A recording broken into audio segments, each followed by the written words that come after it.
Thanks for tuning in for a D6-pack 3D design video. Today I'm going to be talking about my 3D design for Star Trek Ascendancy. I've designed this to both be functional for storage as well as gameplay. It's based on a foam core design that I've made previously, which you may or may not have seen the video for, but regardless, if you are a 3D printer, hopefully this is something you might be interested in. So with that, let me switch my cameras around and show you what I've made.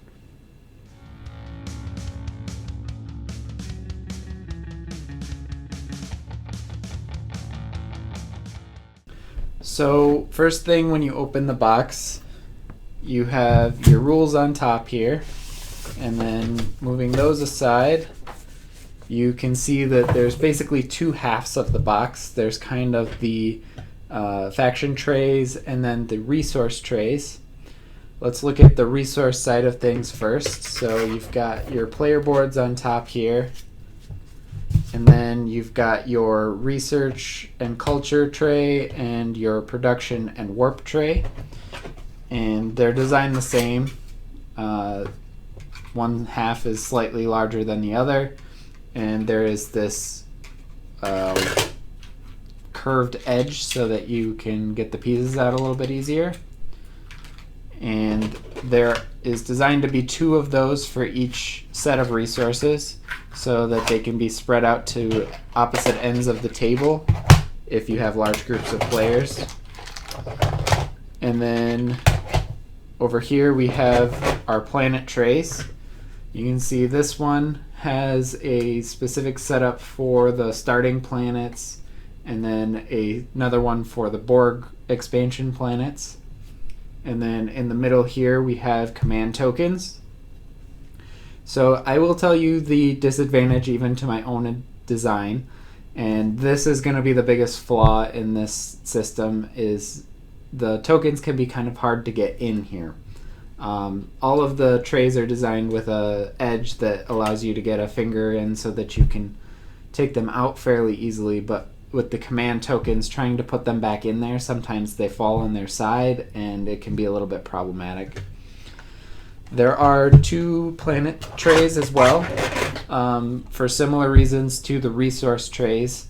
Not only just to separate out the starting player and Borg tiles, but once those are gone, you can also take some of the tiles out of the second tray and move them to opposite ends of the table so that if you have large player counts, everybody can reach them. Then we have a box for the cards here. And this is designed to also kind of be modular. You've got space for your turn order cards, your Borg exploration cards, Borg command cards, and then the rest of the exploration cards. But you can print out extra of these dividers, and these notches are designed so that you can move them around. So if future expansions have more cards in them, you can shift these as you need to. Then I'm not going to show you all of the lane trays, but the 3 lanes are a little bit different because of space limitations.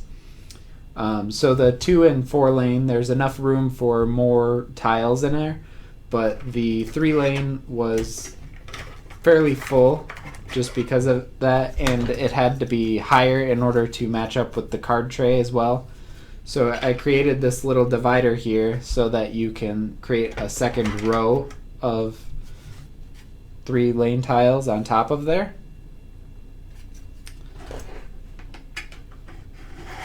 And then we have the node tray,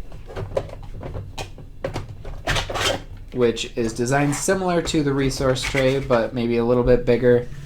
And I only made one of these. I figured these aren't as frequently passed around as the resources are, so I figured one of these would probably be sufficient, and then the nodes can be passed as they need to be. But it does have the curved edge as well, so that it helps get pieces out a little bit. And then we have the Ascendancy tray, There is a lot of extra space in here for more tiles from expansions, but mostly I just made it long in order to fill the space next to the node tray. And then moving on to our factions, you can see that we have a separate tray for each of the factions, as well as a separate dice tower for each of them.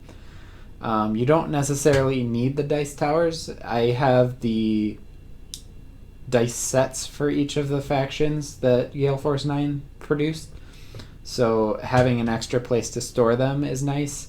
Additionally, if you've played this game with more than 3 players, you know that space at the table can get a little tight, so the dice towers kind of control your roll a little bit so that you're not knocking everything over. But in general, the trays and the dice towers are designed the same, with the exception of the Borg, which I'll get into in a second.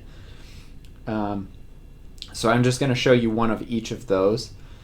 But the base box is designed to hold 5 of the factions with all of their respective dice towers, and then 1 blank dice tower that can be used for either the Borg or in case one of them gets broken or something. But if you don't want the dice towers, the box could potentially hold up to 8 factions, which they don't even have 8 factions produced yet, so it's a little bit ahead. And I've also designed them to be modular with an expansion box, which I'll also show you in a second. So let me take some of these out just to show you what's under the second layer. We've got the 2 and 4 lane tiles down here as well, another faction, and then more of the dice towers. You'll notice that I'm not taking the Borg out yet because this is actually a double layer tile, so this is sitting on the bottom of the box right now. With that, let me show you one of the dice towers first. So they're designed with the respective emblems of each of the factions. There's a door and a lid on each of them so that the dice will stay in the tower while you're storing it. But for gameplay, you can take those off and the dice will come out, and then you can roll them through it. It is also designed to fit the space lane die rather than just the combat dice, so you can put that through your own dice tower as well if you want to do that. Then moving on to the faction trays, the lid just slides off. And then the first thing on top here is going to be the faction's planet. Underneath that you have the fleet cards, then the trade cards, and the advancement cards. And to give you a little closer-up look there, you can see that this is staged so that the cards will fit specifically into the tray in that order. So you can't really switch it around, but it's designed to fit snugly so that things aren't getting warped or dinged around, and hopefully everything stays in place. And then the plastic pieces under the cards, you've got your ships, your control nodes, and then space for your fleets, player board markers, and star bases, if you've got the star base upgrades. And all of them fit about the same way. Then moving on to the Borg tray here. It's designed similarly, but not quite the same. Sliding the top off, again you have a space for the Borg tech cards. The rest of the Borg cards take up more space than the rest of the factions cards, so there wasn't really a place for them here, but they're in the card box. Under the Borg tech cards, though, you've got their dice, markers, and these pieces. And that is in a slide-out tray, so that can be passed around the table as necessary. And then underneath there, you have the Borg spires and Borg cubes.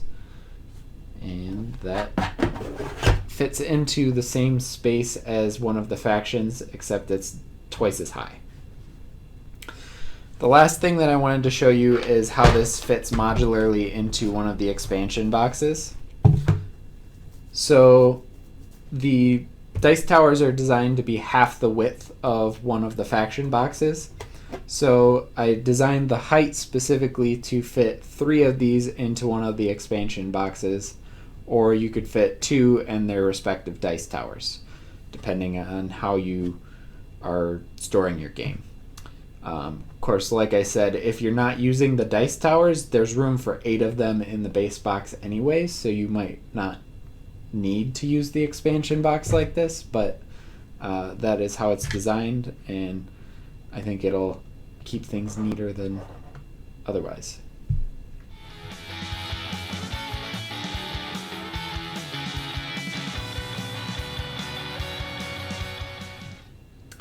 So thanks for watching. Let me know what you think of the insert. Leave comments, reach out to us on our social media on Facebook, Instagram, Twitter, Twitch, and I hope that you enjoy this insert. Hope that it helps organize your game.